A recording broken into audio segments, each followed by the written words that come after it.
जैसा जिसका स्वभाव होता है वैसी कहानी रखता है। कोई परिंदों के लिए बंदूक तो कोई पानी रखता है। नमस्कार, मैं Sandeep Yadav ocean of knowledge में आपका स्वागत करता हूं।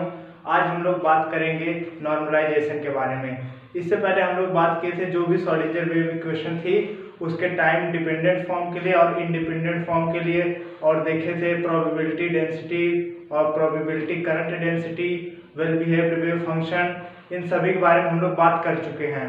तो इस वीडियो में हम लोग बात करेंगे नॉर्मलाइजेशन के बारे में। तो अभी हम, जैसा कि आपको पता होगा, जो Schrodinger wave equation time dependent form के लिए थी वो क्या थी, i H cross del psi upon del T equal to minus H cross upon 2m del two psi over del x square plus we psi. यह थी Schrodinger wave equation थी in time dependent form के लिए।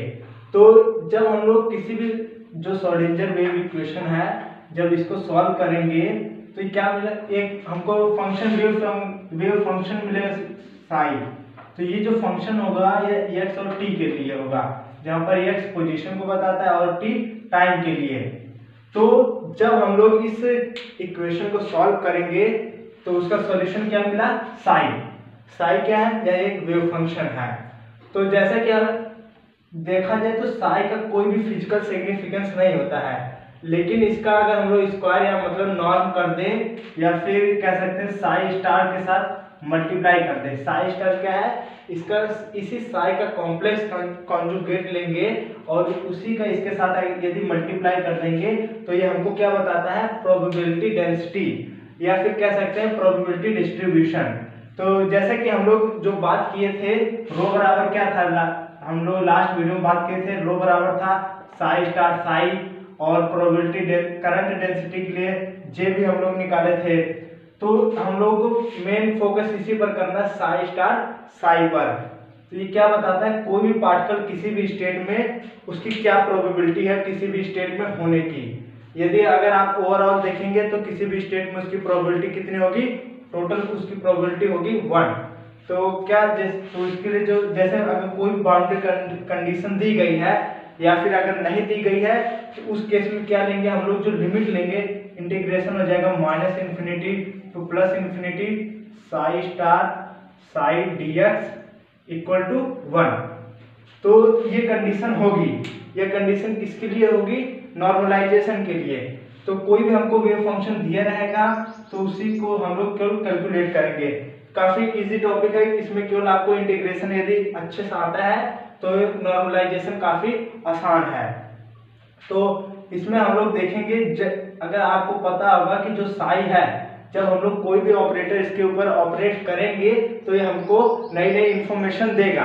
तो यहाँ पर हमने क्या किया है कि साई के ऊपर इसी का कॉम्प्लेक्स कॉन्जुगेट के साथ मल्टीप्लाई कर दी, तो हमको क्या मिला, प्रोबेबिलिटी डेंसिटी मिली। और अलग अलग केस के लिए अलग अलग हम लोग करेंगे। जैसे जहाँ पर ये जो V है ये क्या बताता है, यह पोटेंशियल एनर्जी है।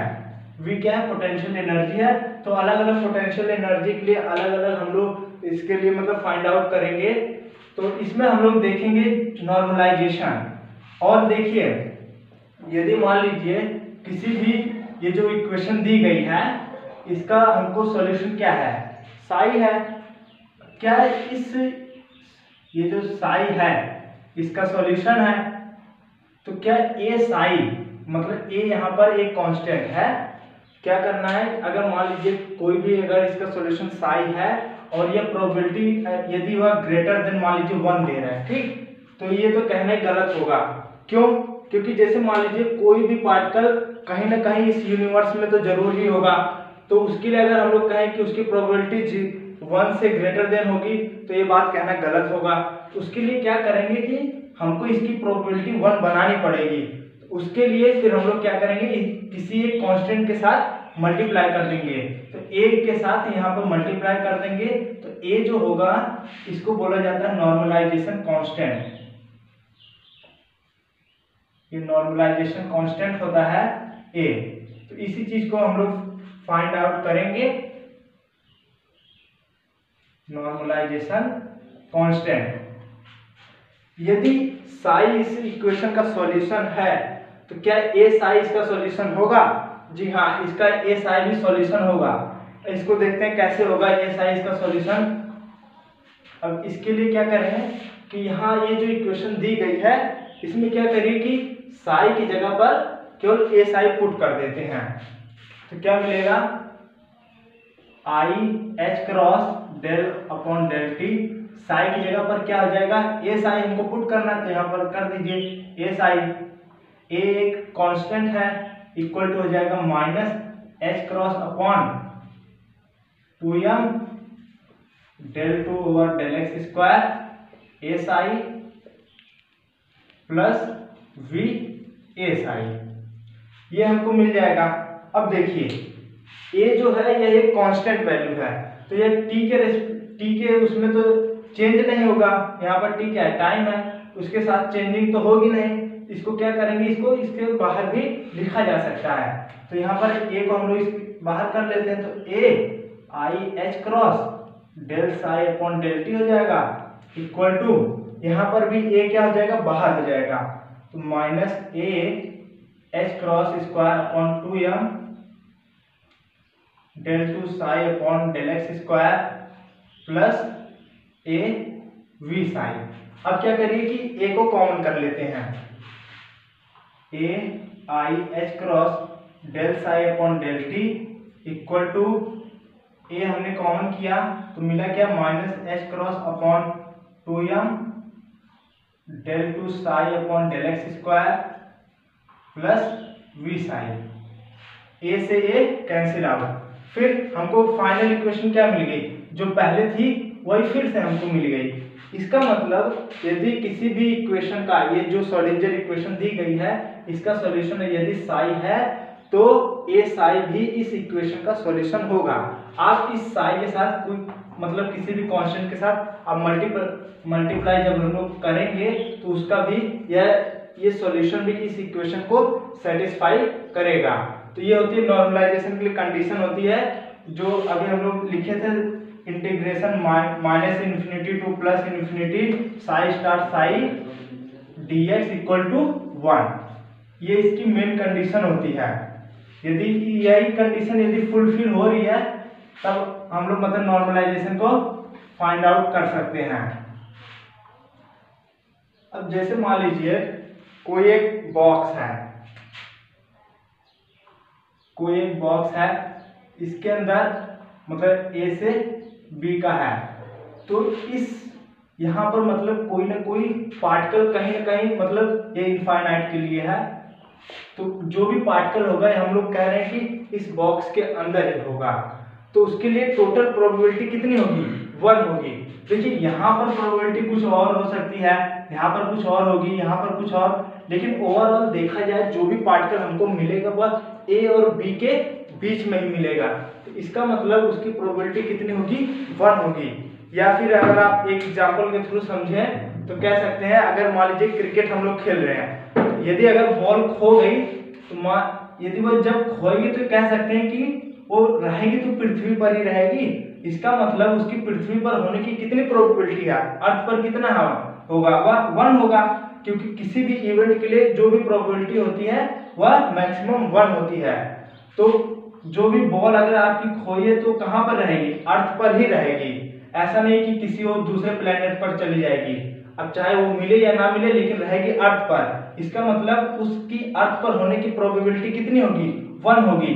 बस ऐसे ही सेम केस इसमें भी है, अगर कोई भी पार्टिकल इस बॉक्स के अंदर है, मतलब वो यहाँ पर भी हो सकता है, कहीं पर भी हो सकता है, लेकिन रहेगा इसी बॉक्स के अंदर ही, तो इसके लिए तो क्या हो जाएगा? नॉर्मलाइजेशन के लिए जो कंडीशन हो जाएगी, तो कंडीशन ये हो जाएगी ए से b psi star psi dx equal to 1। ये कंडीशन फुलफिल होगी तो कह सकते हैं, तो हम लोग इसके थ्रू नॉर्मलाइजेशन को फाइंड आउट कर सकते हैं।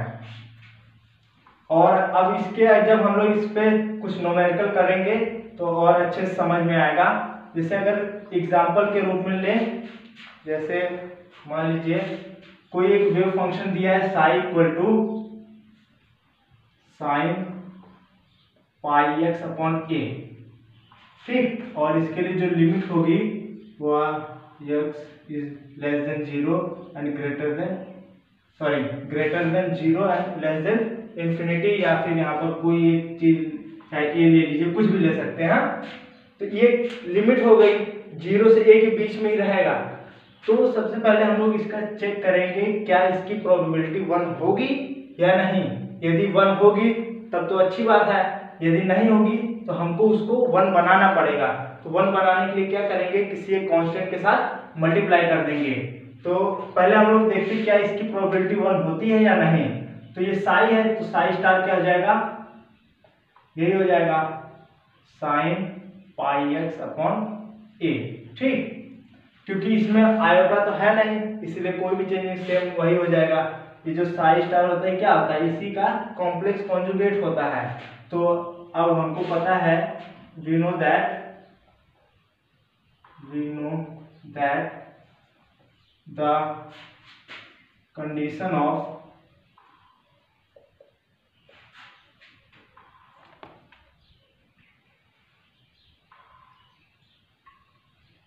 normality is given as क्या था, इंटीग्रेशन था। यहाँ पर यदि लिमिट 0 से a है तो 0 से a हो जाएगा, 0 से a psi star psi dx equal to 1 होगा। ठीक, लेकिन सबसे पहले हम लोग ये देखेंगे, पहले ऐसे चेक करते हैं क्या ये प्रोबेबिलिटी 1 देता है या नहीं। यदि नहीं देगा तो उसको हमको 1 बनाना पड़ेगा। जब 1 बनाना होगा तो हम लोग इस चीज का यूज करेंगे, तो क्या करेंगे, उसको 1 के इक्वल रख देंगे। तो सबसे पहले इस चीज को ऐसे देख लेते हैं, जैसे इसके लिए क्या हो जाएगा, इंटीग्रेशन हो जाएगा 0 से a psi star psi dx। ठीक, अब इसमें क्या हो जाएगा, 0 से a साई स्टार की वैल्यू कितनी है, sine pi x upon A, और साई की वैल्यू कितनी है, वही है sine pi x upon A. क्या हो जाएगा, sine square pi x upon A into D X. अब इसको इंटीग्रेट करना है, इसको क्या करेंगे कि cos 2 थीटा वाले फॉर्म में रिड्यूस कर देते हैं। cos 2 थीटा बराबर क्या होता है, cos 2 थीटा बराबर होता है cos square theta minus sine square theta. यहाँ से क्या करें कि साइन स्क्वायर थीटा की वैल्यू हमको निकालनी है, तो यहाँ से क्या हो जाएगा, cos 2 थीटा इक्वल टू हो जाएगा, इसको लिखा जा सकता है 1 minus sine square theta minus sine square theta. ये हो जाएगा cos 2 थीटा इक्वल टू हो जाएगा 1 minus 2 sine square theta, and sine square theta बराबर कितना हो जाएगा, ये हो जाएगा 1 माइनस cos 2 थीटा अपॉन 2। तो क्या करें, इतने की जगह पर क्या लिखा जा सकता है, इस फॉर्म में हम लोग लिख सकते हैं, तो आसानी से इसका इंटीग्रेशन हो जाएगा। तो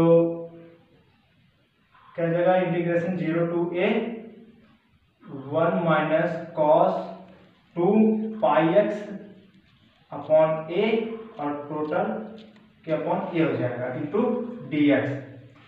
तो अब इसका इंटीग्रेशन करेंगे, क्या हो जाएगा, इसको अलग अलग आप कर सकते हैं। यहाँ पर 1/2 बाहर ले लेते हैं, तो 1/2 इंटीग्रेशन हो जाएगा 0 टू a। देखिए 1 है तो इसको 1 नहीं लिखते, ओनली dx लिख देते हैं, dx। और इधर हो जाएगा minus integration 0 to a cos 2 pi x upon a into dx। ठीक, अब देखिए इस cos 2 pi x upon a का, इसका अगर हम लोग इसको इंटीग्रेट करेंगे तो ये वैल्यू 0 हो जाएगी। क्यों होगा, क्योंकि देखिए cos का इंटीग्रेशन क्या होगा, साइन हो जाएगा, और साइन यहाँ पर जब हम लोग लिमिट रखेंगे तो साइन 2 पाई आएगा। साइन 2 पाई की वैल्यू कितनी होती है, 0 होती है। तो इसको सॉल्व कर लेते हैं। यहाँ पर देखिए इसका इंटीग्रेशन कितना हो जाएगा, 1 हो जाएगा, सॉरी x हो जाएगा, तो और लिमिट हो जाएगी 1/2 इंटीग्रेशन हो जाएगा, इसका x हो जाएगा, और 0 से a लिमिट हो जाएगी, और ये हो जाएगा माइनस इसका इंटीग्रेशन कितना हो जाएगा, sign 2 pi x upon A into A upon 2 पाई, ये हो जाएगा ए upon 2 pi sine 2 pi x upon A, और यहाँ पर क्या कर दीजिए, लिमिट लगा देते हैं 0 टू a हो जाएगा। तो ये जो वैल्यू हो जाएगी यहाँ पर 1/2, यहाँ पर अपर लिमिट रखेंगे a हो जाएगा और ये 0 हो जाएगा, तो 0 से तो कोई मतलब नहीं, तो यहाँ पर क्या हो जाएगा 1/2, यहाँ पर बचेगा हमारा a केवल, ठीक। और यहाँ पर ये माइनस है a अपॉन 2 पाई। अब देखिए जैसे हम लोग इसकी लिमिट a रखेंगे, अपर लिमिट रखेंगे, तो a से ये कैंसिल आउट हो जाएगा, बचेगा क्या, साइन 2 पाई। साइन 2 पाई की वैल्यू कितनी होती है, 0 होती है, तो ये तो हो जाएगा 0, फिर माइनस साइन, अब जब हम लोग x की जगह पर 0 रखेंगे तो साइन 0 हो जाएगा, साइन 0 की वैल्यू भी 0 होती है, तो हमको मिला कितना, a upon 2 pi, sorry a/2। देखिए अब a/2 मिला, हमको चाहिए कितना था, 1 चाहिए, 1 तो नहीं मिला, अब क्या करना होगा, इसको 1 बनाना पड़ेगा। तो 1 बनाने के लिए क्या करना होगा, इसको अगर हम लोग इसमें 2/a से इसमें अगर मल्टीप्लाई कर देंगे तो 1 हो जाएगा। तो इसमें क्या करें, ये तो डायरेक्ट मेथड है, इसमें क्या करेंगे a/2 इंटू, अगर हम लोग 2/a कर रहे हैं तो ये कैंसिल आउट हो जाएगा और हमको क्या मिलेगा, 1 मिलेगा। तो ये जो 2/a जिससे हम लोग मल्टीप्लाई किए हैं, ये वो कांस्टेंट, क्योंकि देखिए a स्क्वायर की वैल्यू होगी 2/a, और जहां पर a बराबर हो जाएगा √2/a। लेकिन इसको सिस्टमैटिक ढंग से करते हैं, क्योंकि a स्क्वायर क्यों होगा, क्योंकि यहाँ पर भी a होगा, a यहाँ पर होगा तो a यहाँ पर भी होगा, ठीक। तो यहाँ क्या करेंगे, फिर a की वैल्यू हम लोग फाइंड आउट करेंगे, तो वैल्यू कितनी आएगी, यही आएगी, √2/a आएगा। इसको अगर सिस्टमैटिक ढंग से करें तो क्या हो जाएगा, ये चीज तो इतना ही रहेगा, यहाँ पर केवल हो जाएगा a² हो जाएगा, क्योंकि साई स्टार साई है, और ये इक्वल टू 1 होगा, क्योंकि हमको a की वैल्यू फाइंड आउट करनी है। इसको मिटा देते हैं, तो इसके लिए क्या करेंगे, बस इसको इंटीग्रेट कर दीजिए, और फिर इस जो a की वैल्यू आएगी उसको इस इक्वेशन में पुट कर देंगे। तो यहाँ पर क्या हो जाएगा, a को बाहर लिख लेते हैं, a² हो जाएगा। अभी जैसा कि इसका हम लोग इंटीग्रेशन किए, वो कितना आया था, 2/a आया था, सॉरी a/2 आया था, a/2 आया था ना, ये बराबर हो जाएगा 1, ठीक। तो यहाँ से a² बराबर कितना हो जाएगा, 2/a, and a equal to हो जाएगा √2/a। अब यही वैल्यू क्या करिए आप इस इक्वेशन में, मान लीजिए इक्वेशन फर्स्ट है, इसी में पुट कर देंगे, तो साई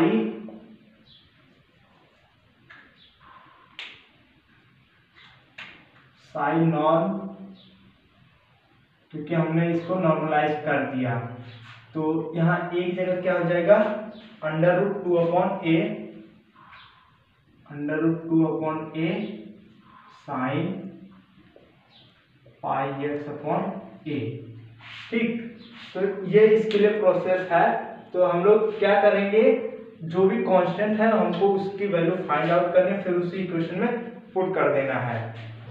और जो अगले क्वेश्चन है,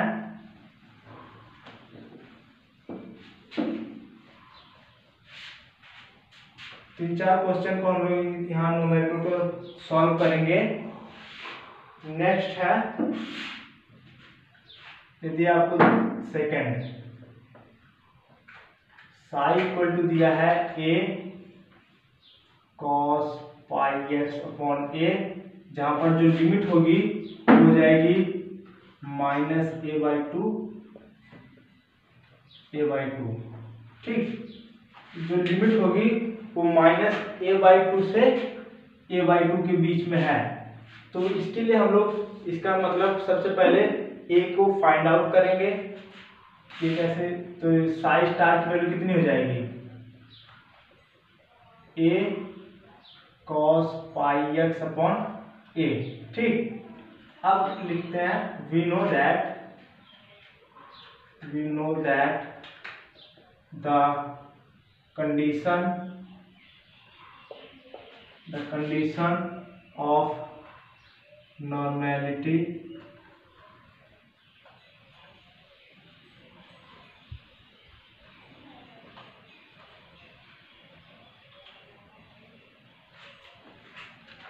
इज गिवन एज, क्या हो जाएगा, इंटीग्रेशन हो जाएगा, जो लिमिट दी है -a/2 to a/2 psi star psi dx equal to 1। ठीक, तो यहाँ पर क्या आ जाएगा, इंटीग्रेशन -a/2 साई स्टार की जगह पर क्या है a cos πx/a, और साई भी वही है, तो क्या हो जाएगा a² cos square πx/a into dx equal to 1। ठीक, अब इसमें क्या करेंगे, इसको फिर cos 2θ वाले फॉर्म में रिड्यूस करेंगे और a² को बाहर लिख लेते हैं, तो a² integration -a/2 to a/2। अब देखिए इसको जब हम लोग cos 2θ वाले फॉर्म में रिड्यूस करेंगे तो क्या मिलेगा, 1 plus cos 2πx/a upon 2 into dx equal to 1 हो जाएगा। ठीक, अब इसको इंटीग्रेट कर देंगे,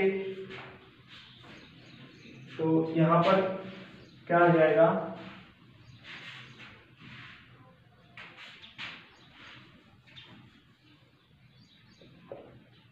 a² integration -a/2 to a/2, इसको अलग अलग कर लेते हैं और 2 को बाहर कर लीजिए, इस 2 को इधर कर लिया हमने, इधर हो जाएगा dx एंड प्लस इंटीग्रेशन हो जाएगा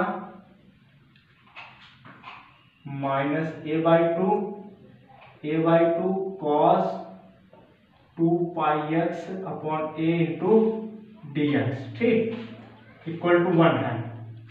अब देखिए इसका अगर हम लोग फिर से अभी इंटीग्रेशन करेंगे तो ये वैल्यू 0 आ जाएगी, तो इसकी जगह क्या हो जाएगा, ये तो 0 हो जाएगा, या फिर आप उसको कर भी सकते हैं, तो यहाँ पर हो जाएगा a²/2, ये इसका इंटीग्रेशन x हो जाएगा और लिमिट हो जाएगी -a/2 to a/2 plus 0 equal to 1, और a²/2, और ये क्या आ जाएगा, लिमिट रखेंगे तो a/2, यहाँ पर माइनस होता है माइनस, और इस माइनस की वजह से क्या हो जाएगा, प्लस हो जाएगा, plus a/2 equal to 1, a²/2 ये हो जाएगा a equal to 1, a² equal to हो जाएगा 2/a, यहाँ a इक्वल टू हो जाएगा √2/a।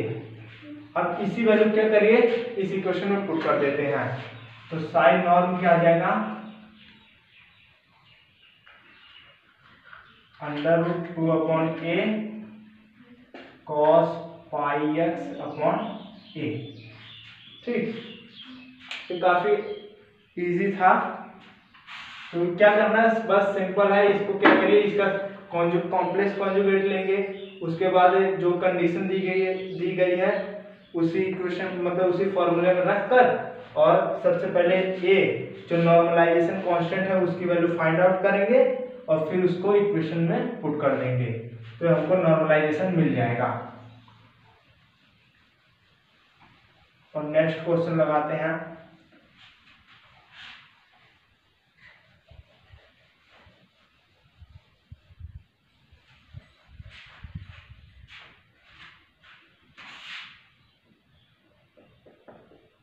तीसरा है साई इक्वल टू दिया है a e power minus plus लेते हैं i के x, और लिमिट है, इसकी जो लिमिट हो जाएगी 0 से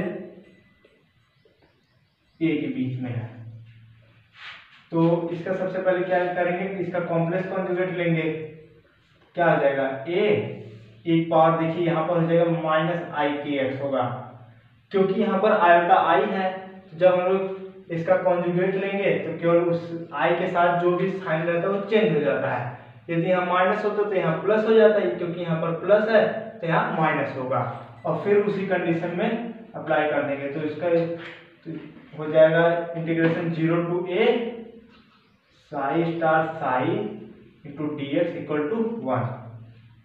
0 to a साई स्टार की वैल्यू कितनी है, a e power I, a e power minus I K X into a e power I K X into D x equal to 1 हो जाएगा। तो यहाँ पर a स्क्वायर बाहर आ जाएगा, इंटीग्रेशन हो जाएगा 0 to a।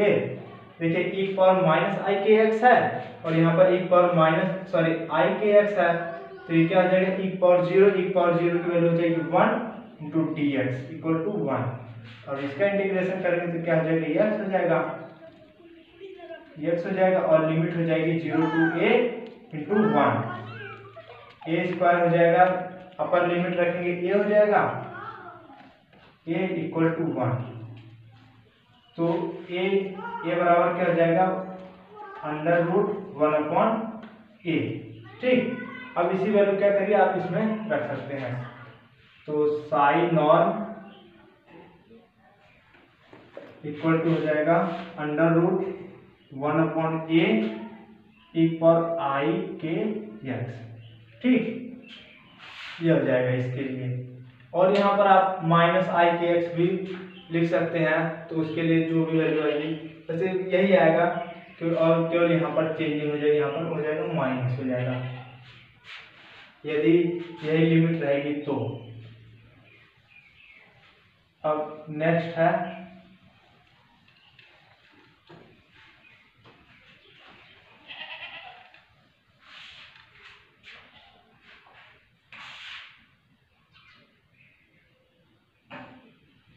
Sai equal to a e power minus alpha x square, जहां पर लिमिट है minus infinity to plus infinity.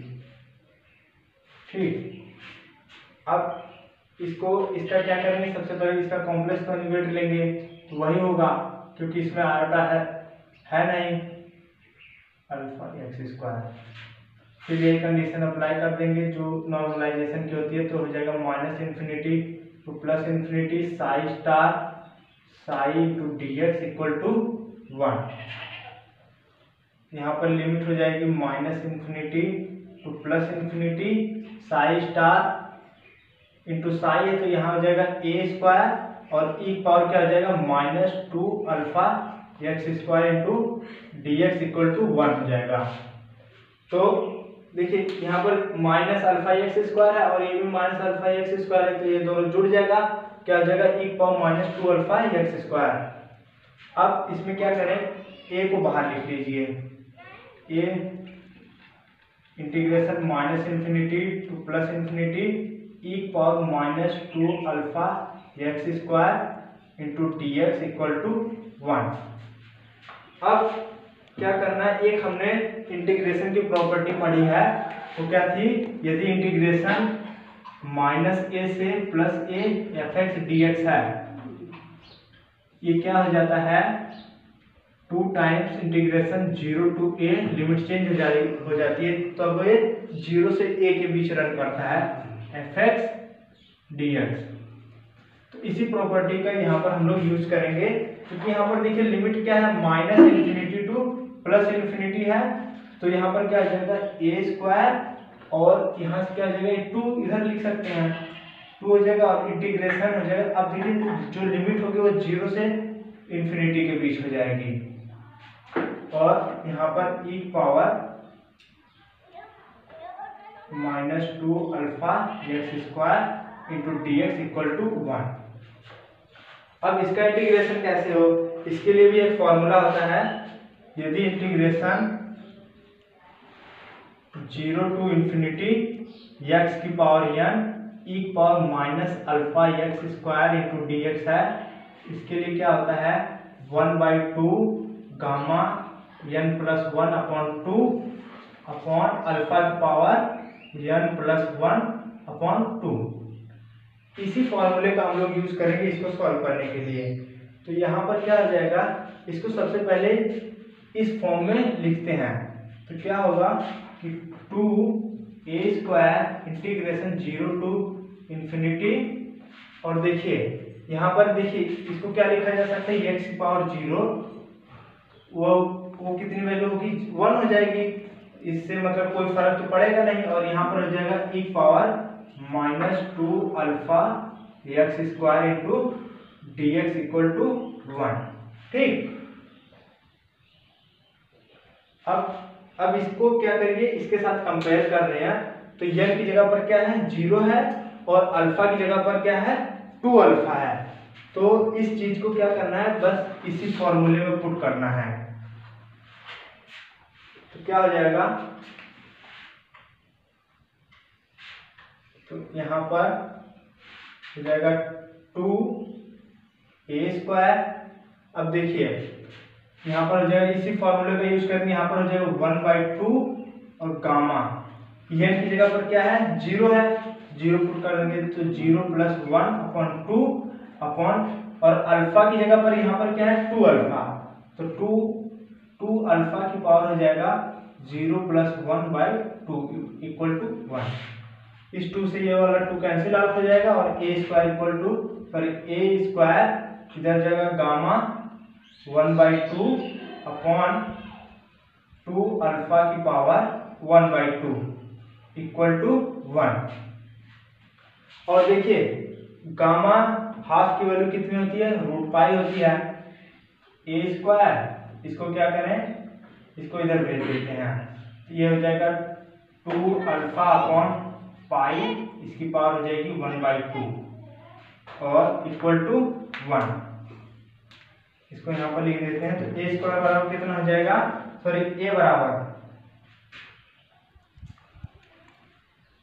बराबर कितना हो जाएगा, 2 अल्फा अपॉन पाई, इसकी पावर हो जाएगी 1/4। अब इसी a की वैल्यू क्या करेंगे, इसी इक्वेशन में पुट कर देंगे। तो साइन नॉर्म कितना हो जाएगा,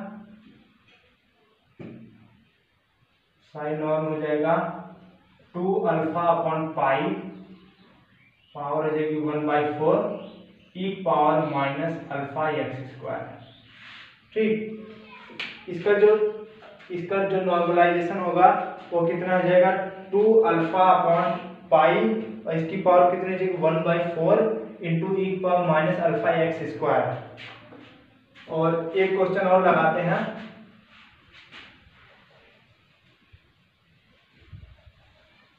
उसमें भी गामा फंक्शन का यूज होगा।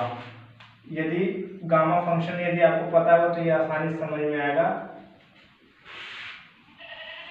उसके लिए कुछ गामा फंक्शन की कुछ प्रॉपर्टी होती है, जैसे गामा 1 की वैल्यू होती है 1, और गामा हाफ की वैल्यू होती है √π।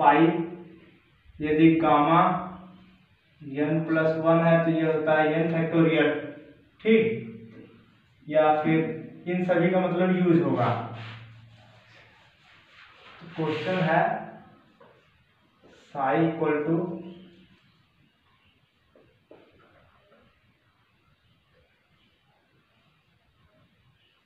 a e power -alpha x, और लिमिट हो जाएगी 0 टू इन्फिनिटी। और इसका सबसे पहले कॉम्प्लेक्स कॉन्जुगेट लेंगे, a e power -alpha x ही होगा। और तो कंडीशन अप्लाई करेंगे, क्या हो जाएगा, नॉर्मलाइजेशन की इंटीग्रेशन हो जाएगा 0 to infinity psi dx equal to 1। तो यहाँ पर हो जाएगा इंटीग्रेशन 0 टू इन्फिनिटी, ये हो जाएगा a² e पावर क्या हो जाएगा -2 alpha x into dx equal to 1। और यहाँ पर a² बाहर हो जाएगा, a² इंटीग्रेशन हो जाएगा 0 to infinity e power -2 alpha x into dx equal to 1। अब इसको सॉल्व करने के लिए फॉर्मूला होता है, यदि इंटीग्रेशन 0 से इन्फिनिटी, लिमिट जो है 0 से इन्फिनिटी x की पावर n और e की power minus alpha x into D x है। तो उसके लिए क्या होता है, gamma n plus one upon alpha की पावर n प्लस वन। इसी फॉर्मूले का यूज करेंगे तो क्या हो जाएगा, इसको सबसे ए स्क्वायर इंटीग्रेशन 0 टू इन्फिनिटी, इसको क्या लिख सकते हैं, एक्स पावर 0 ई की power minus 2 alpha x into D x equal to 1। अब इसको क्या करेंगे कि इसको इसके साथ जब हम लोग कंपेयर करेंगे तो n की जगह पर क्या है, 0 है, और अल्फा की जगह पर क्या है, 2 अल्फा है। ठीक, तो वो केवल इसी चीज को क्या करना है, इस फॉर्मूले में पुट कर देंगे। तो क्या होगा, ए स्क्वायर, अब देखिए n की जगह पर क्या है, n बराबर 0 है और अल्फा यहाँ पर क्या है, 2 अल्फा। तो अल्फा की जगह पर क्या रखेंगे, 2 अल्फा, और n की जगह पर 0। तो ए स्क्वायर गामा n प्लस 1 है, तो यहाँ पर क्या रहेगा, 0 प्लस 1 अपॉन 2 अल्फा, इसकी पावर हो जाएगी 0 प्लस 1 इक्वल टू 1। ठीक, अब देखिए ए स्क्वायर हो जाएगा, A square gamma 1 upon 2 alpha, 2 alpha की पावर 1 होगा, तो मतलब 2 अल्फा इक्वल टू 1, और ए स्क्वायर इक्वल टू हो जाएगा, क्योंकि देखिए गामा 1 की वैल्यू कितनी होती है, 1 होती है। ये कैसे, इसको अभी जैसा कि हम लोग देखे थे, यदि गामा n प्लस 1 है तो इसको क्या लिखा जा सकता है, n फैक्टोरियल। इसको अगर लिखना है तो इसको क्या करिए कि 0 प्लस 1, इसको क्या लिख सकते हैं, n की जगह पर क्या है, 0, तो यहाँ पर 0 का फैक्टोरियल, 0 फैक्टोरियल की वैल्यू कितनी होती है, 1 होती है। तो ये वैल्यू कितनी हो जाएगी, 1 हो जाएगी, और ये 2 अल्फा उधर चला जाएगा, इधर 2 अल्फा हो जाएगा, और a इक्वल टू हो जाएगा अंडर रूट 2 अल्फा। अब इसी चीज को क्या करेंगे, इसी इक्वेशन में पुट कर देंगे। तो साइन नॉर्म इक्वल टू हो जाएगा अंडर रूट 2 अल्फा ई पावर माइनस अल्फा एक्स। तो इसके थ्रू हम लोग नॉर्मलाइजेशन को कर सकते हैं। बस क्या करना है, केवल जो भी नॉर्मलाइजेशन कांस्टेंट है उसकी वैल्यू निकालेंगे और उसको फिर उसी इक्वेशन में पुट कर देंगे, क्योंकि हमको प्रोबेबिलिटी कितनी चाहिए, 1 चाहिए। इसलिए किसी भी एक कांस्टेंट के साथ मल्टीप्लाई करते हैं और उसकी वैल्यू फाइंड आउट करके उसी इक्वेशन में पुट कर देंगे। तो ये रहा नॉर्मलाइजेशन का प्रोसेस। तो थैंक यू।